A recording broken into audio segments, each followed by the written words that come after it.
Assalamualaikum warahmatullahi wabarakatuh. Alhamdulillahirabbil alamin. Wassalatu wassalamu ala asyrafil anbiya'i wal mursalin wa ala alihi wa sahbihi ajma'in. Rabbis shrahli sadri wa yassirli amri wahlul 'uqdatam min lisani yafqahu qawli, amma ba'd. Hadirin jamaah salat subuh rahimakumullah. Kita bersyukur kehadirat Allah Subhanahu wa taala atas segala karunia, atas segala kenikmatan yang Allah berikan kepada kita. Kenikmatan lahir dan batin, dari yang kecil sampai yang besar, dari yang terasa langsung ataupun tidak terasa langsung, dari yang kita sadari ataupun yang tidak kita sadari keberadaannya. Allah Subhanahu wa taala telah memberikan segalanya kepada kita semua, sehingga sudah sepantasnya, sudah sewajarnya kewajiban bagi kita untuk selalu bersyukur kepada Allah Subhanahu wa taala dalam kondisi apapun kita saat ini. Dari segi fisik misalnya, bagi yang sudah sepuh makin banyak terasa, ya. Bagi kita selaku orang tua semakin banyak kewajiban kita terhadap keluarga, anak-anak kita yang dulunya kecil sekarang semakin besar pendidikannya, dari yang jenjang rendah ke yang lebih tinggi. Tentu itu membutuhkan biaya, membutuhkan perhatian bagi kita semua. Maka tentu ini dalam tanda kutip adalah semakin memberatkan kita. Tetapi sekali lagi, apapun itu Allah Subhanahu wa taala pasti, kita yakin Allah pasti akan memberikan jalan keluar dari itu semuanya. Allah pasti akan memberikan solusi dengan cara yang kita tidak tahu caranya bagaimana. Saat ini mungkin problem-problem kehidupan yang kita rasakan, seolah-olah kita, ya Allah kumaha carana, kan gitu. Ya Allah bagaimana caranya menyelesaikan semua ini? Nah, maka jawaban dari itu semua adalah keyakinan kita kepada Allah Subhanahu wa taala. Jadi yakin insya Allah Allah akan memberikan jalan. Maka di antara wasiat para ulama adalah kerjakan yang menjadi tugasmu. Maka biarkan Allah melaksanakan yang menjadi tugas Allah Subhanahu wa taala. Tugas kita apa? Tugas kita hanya satu. Wa ma khalaqtul jinna wal insa illa liya'budun. Dan tidaklah aku ciptakan jin dan manusia, kata Allah, adalah kecuali untuk beribadah kepada Allah Subhanahu wa taala. Jadi Bapak dan Ibu sekalian, tidak usah khawatir, tidak usah ragu, yakin, ya, harus yakin bahwa Allah akan memberikan yang terbaik. Setiap saat kita selalu membaca Bismillahirrahmanirrahim dalam kegiatan apapun, ya. Tidak hanya kegiatan-kegiatan, aktivitas-aktivitas ibadah ritual, keseharian kita dari yang kecil sampai yang besar semuanya kita awali dengan bismillah. Maka Sekali-kali kita coba merenungkan bismillah. Saya mau makan baca bismillah. Kenapa baca bismillah? Apa makna di dalam atau di balik makna bismillah akan gitu. Selama ini kan kita cenderung sudah menjadi aktivitas rutin sehingga kita tidak kita melakukannya begitu saja. Ya, termasuk kita nyuruh kepada anak-anak kita, "Dek, makan bismillah dulu." Kan gitu. Mau naik motor, bismillah dulu. Kan gitu. Diri kita juga sama. Oleh karena itu kita coba fahami bismillah dengan menyebut nama Allah Ar-Rahman Ar-Rahim yang Maha Pengasih, Maha Penyayang. Maka Ar-Rahman Ar-Rahim itu kalau para ulama menjelaskan itu mungkin kalau hitungannya lembaran kertas itu sudah nyampe beribu-ribu kertas itu. Nah, tapi bagi kita gak usah macam-macam. Kita yakin saja bahwa Allah itu Ar-Rahman, Allah itu Ar-Rahim, bahwa Allah itu yang Maha Pengasih, Allah itu pasti akan mengasihi kita, Allah itu akan memberi kita. Ar-Rahim, Allah itu akan menyayangi kita. Jamaah rahimakumullah, jadi sekali lagi bahwa keyakinan kita kepada Allah itu akan memberikan dampak yang luar biasa dalam kehidupan kita. Keyakinan kita itu tidak mesti kemudian akan menunjukkan simsalabim dalam kehidupan kita itu berubah. Seperti seorang pesulap atau tukang sihir misalnya. Kenapa sih saya yakin kepada Allah tapi tetap seperti ini? Nah, kan gitu. Saya yakin Allah itu ngasih rizki kepada kita, tapi tetap aja dompet saya tipis terus, kan gitu. Saya yakin bahwa Allah itu akan memberikan hidayah, membimbing kita, tapi atau barudak saya, anak-anak saya kok bawong terus misalnya, kan gitu. Nah, ini kan terkadang seolah-olah ada kontradiksi antara yang kita yakini dengan realita kehidupan yang kita rasakan. Jamaah rahimakumullah, ada satu cerita, ada satu kisah saya temukan di Ibnu Athaillah dalam Tajul Arush. Itu konon ada zaman dulu itu ada orang yang seorang pencuri, tukang maling. Yang ia curi bukan dia datang ke rumah mengambil harta ya atau datang ke toko merampas mengambil barang dagangan. Yang dia curi itu apa? Kain kafan. Jadi dia begitu mendengar ada yang meninggal, dikubur, kemudian malamnya dia bongkar, diambil kain kafannya. Di situ istilahnya itu an-nabisin gitu. Saya kurang begitu paham ini artinya. Tapi istilah untuk orang yang mencuri kain kafan ini di Tajul Arush itu diungkapkan dengan kalimat an-nabisin. Nah, jamaah rahimakumullah, jadi dia mencurinya seperti itu, kain kafan. Mungkin kain kafan yang diambil itu mungkin dia jual lagi, mungkin masih ada nilai jualnya. Sebab lumayan itu kain kafan. Ya, kain kafan 3 kali 2 meter udah 6 meter.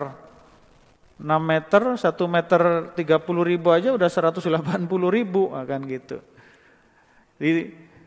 Nah, jamaah rahimakumullah, suatu ketika pada titik pada momen tertentu dalam kehidupan orang ini, dia bertobat. Bertobat, dia mendatangi seorang ulama, mendatangi gurunya, kemudian dia bercerita kepada sang guru. Nah, ini yang menarik ini. Dia cerita, "Ya Syekh, saya ini seorang pencuri. Yang saya curi adalah kain kafan orang yang meninggal. Yang meninggal saya gali makamnya, kemudian saya ambil kain kafannya. Nah, dari ribuan mayat yang saya ambil kain kafannya itu ya Syekh, saya merasa aneh. Kenapa? ternyata wajahnya sudah tidak lagi menghadap kiblat sebagaimana ketika awal dia dikuburkan. Kita kan ketika menguburkan mayat, jenazah itu kan wajahnya menghadap kiblat. Ya, Bapak-bapak sering ya ikut terlibat, kalaupun tidak turun ke dalam lubang, pasti yang dilihat adalah itu wajahnya, mukanya hadapkan ke kiblat. Nah, kan gitu. Kalau nggak bisa ganjel kan gitu. Kan gitu. Jadi prosedur awal jenazah yang dimakamkan itu adalah menghadap kiblat.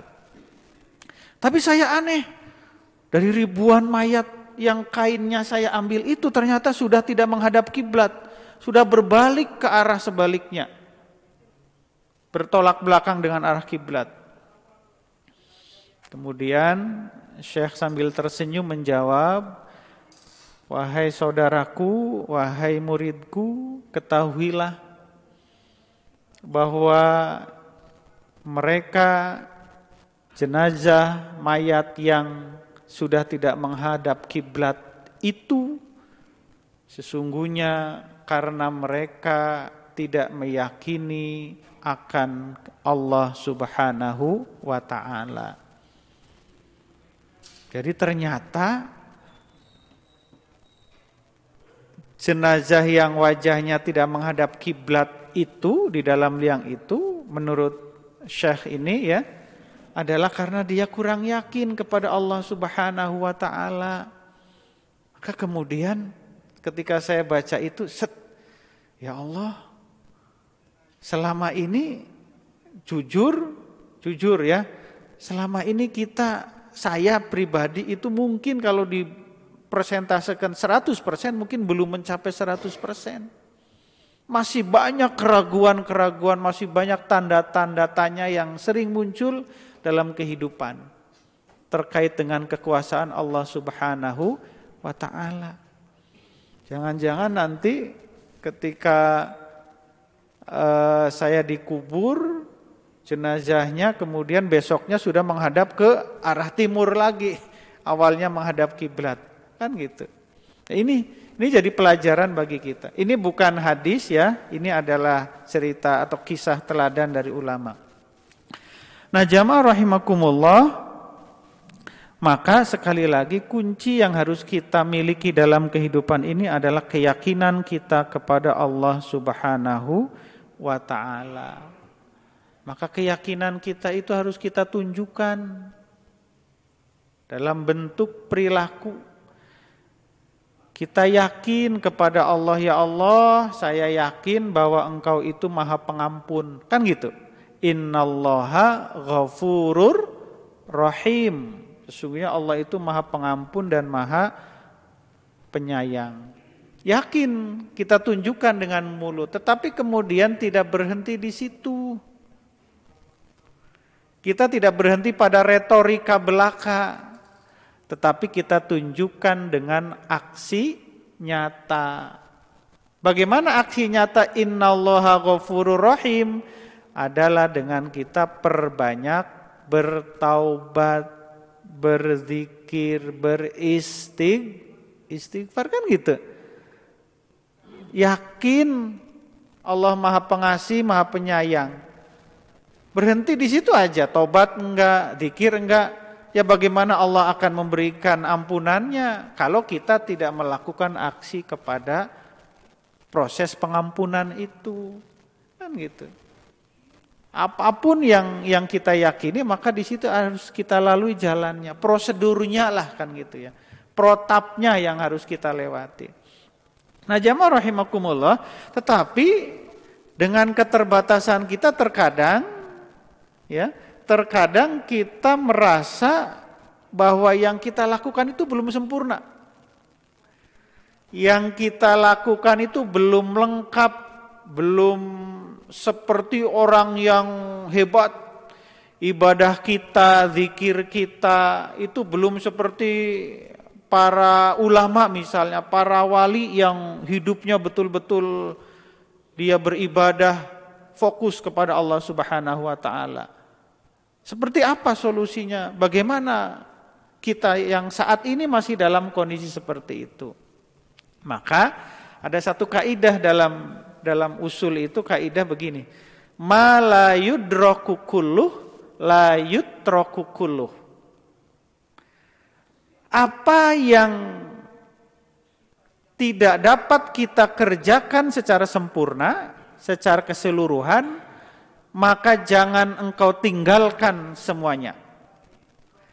La yudraku kulluh, la yutraku kulluh. Sholat misalnya, jujur Pak, saya ini.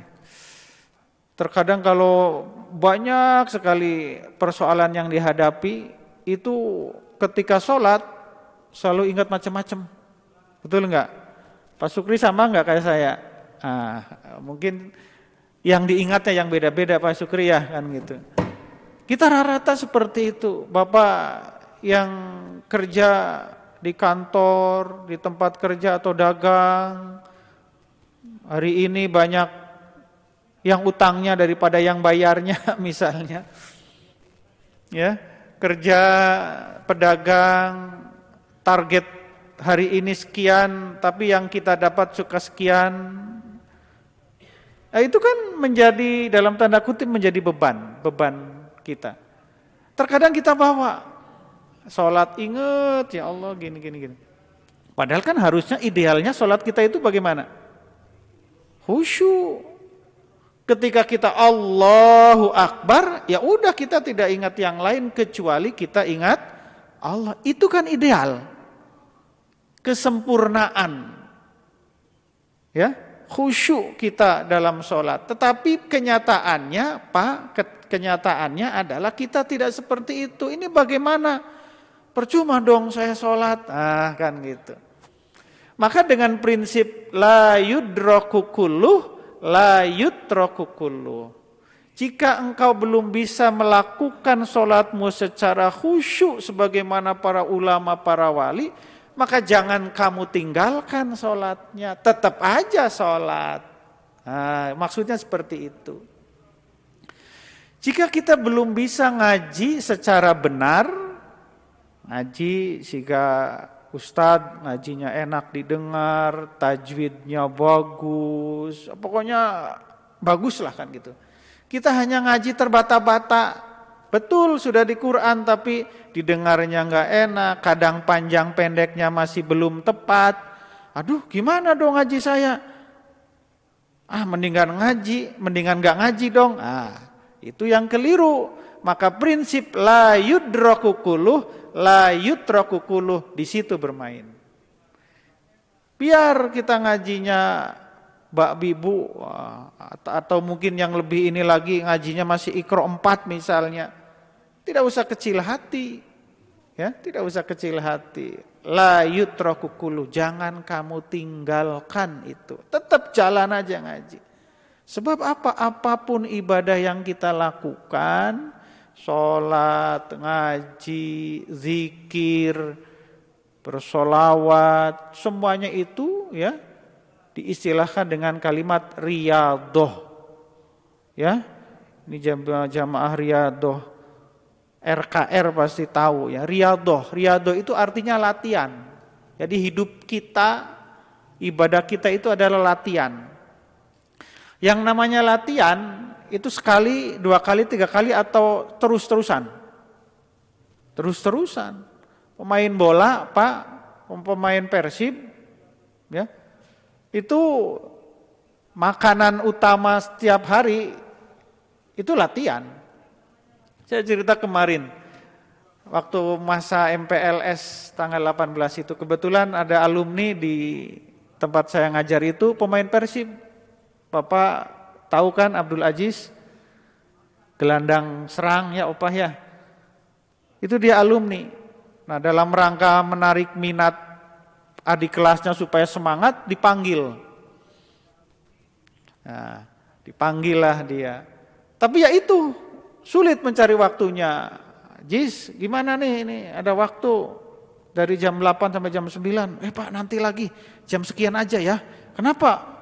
Ini ada menu latihan yang harus saya lewati. Jadi akhirnya kita mengikuti jadwal dia. Nah, latihan. Jadi walaupun dia sudah main, sudah apa, tetap Latihan itu menjadi menu utama. Itu baru Persib. Ronaldo, jangan dikira Ronaldo nggak pernah latihan, bahkan itu lebih dari pemain yang lain. Saya pernah baca, sebelum tidur itu Ronaldo bukan leha-leha nonton TV.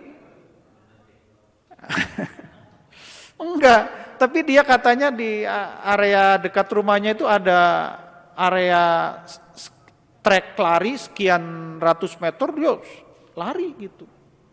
Dulu waktu sedang bagus-bagusnya, tapi nggak tahu sekarang. Pak Ligar tahu informasinya? Kan gitu. Pemain bulu tangkis, ya, Ginting itu di Cipayung dia tiap hari. Kalau kita seminggu cuma sekali, kan gitu. Itu pun sudah capeknya. Iya, dia tiap hari latihan itu, tiap hari. Nah, ibaratnya kita kehidupan yang kita jalani ini, ibadah yang kita jalani ini adalah latihan riyadhah. Sebab kita tidak akan menemukan satu titik bentuk ibadah yang benar ketika kita tidak melatihnya. Nah ini, jadi ada yang namanya latihan salah-salah sedikit mah kan nggak apa-apa, betul nggak? Ya. Kita latihan main bola, salah nendang, salah passing, salah ngumpan, ya biasa aja kan gitu. Aja namanya juga latihan. Nah, sama seperti ini, ma la yudraku kulluh, la yutraku kulluh. Jadi Bapak yang saya hormati tidak usah khawatir seperti apapun kualitas ibadah kita saat ini. Ngaji kita seperti ini, sholat kita seperti ini, belum khusyuk, sodako kita masih banyak kencringnya daripada warna merahnya, kan gitu. Ya. Kemudian sikap perilaku kita, tanggung jawab kita dalam keluarga masih seperti ini, jangan berhenti, terus bertahap. Yang kita berikan kepada anak-anak kita, kepada keluarga kita, pelayanan kita kepada mereka masih seperti ini dalam segala hal. Tidak cuma harta, lamun harta mangsepuguh da urang mah sakieu ayana. Dalam hal yang lain, perhatian, kasih sayang, pendidikan, pembinaan yang kita berikan kepada anak-anak kita sudah sempurna belum? Jujur, saya mengatakan kita belum memberikan yang terbaik kepada anak-anak kita dalam hal kebutuhan-kebutuhan non-materi. Ya, perhatian kita, apakah kita sudah berjalan, komunikasi kita dengan baik kepada anak-anak kita yang masih remaja, kan gitu. Padahal mereka, fase remaja itu adalah fase komunikasi intens harusnya dengan orang tua. Anak-anak kita lebih suka curhat di mana? Kan gitu. Lebih suka curhat di TikTok atau di Twitter, sementara dengan orang tuanya di rumah nggak pernah bertegur sapa. Betul nggak Pak? Yang sudah punya anak remaja kan kayak gitu ya. Mereka lebih asyik di medsos ya. Kalau di Twitter, di Facebook itu rame banget. Wah, cerita ini bla bla bla. Kalau nelpon bahkan sampai tengah malam, kan gitu. Tapi ketika dengan orang tuanya ngomong seperlunya, kalau uangnya habis baru, Bu minta uang, kan gitu. Ayah minta uang, beli ini beli itu, kan baru kayak gitu. Nah, maka pertanyaannya, kalau seperti ini artinya yang kita berikan kepada anak-anak kita belum yang terbaik. Lantas berhentikah kita? Tidak. Ma la yudraku kulluh, la yutraku kulluh. Jika kesempurnaan itu belum kita raih, maka jangan kita hentikan itu. Terus kita lakukan. Terakhir, ada satu kalimat dari Jalaluddin Rumi begini kalimatnya. Jika engkau belum bisa berdoa secara khusyuk kepada Allah, maka teruslah engkau berdoa dengan doamu yang kering dan tanpa makna itu. Sebab Tuhanmu pasti akan menerima uang palsumu. Artinya kesempurnaan kita dalam berdoa yang saat ini belum kita miliki, jangan menjadikan alasan kita untuk tidak berdoa. Ketidaksempurnaan kita dalam beribadah karena berbagai macam kekurangan tidak menjadikan alasan bagi kita untuk berhenti dalam beribadah. Tetap terus dan latihlah ibadah kita sehingga suatu saat kita meraih posisi terbaik di hadapan Allah Subhanahu wa ta'ala. Demikian yang disampaikan. Mohon maaf jika ada hal-hal yang kurang berkenan. Billahi taufiq wal hidayah. Wassalamualaikum warahmatullahi wabarakatuh.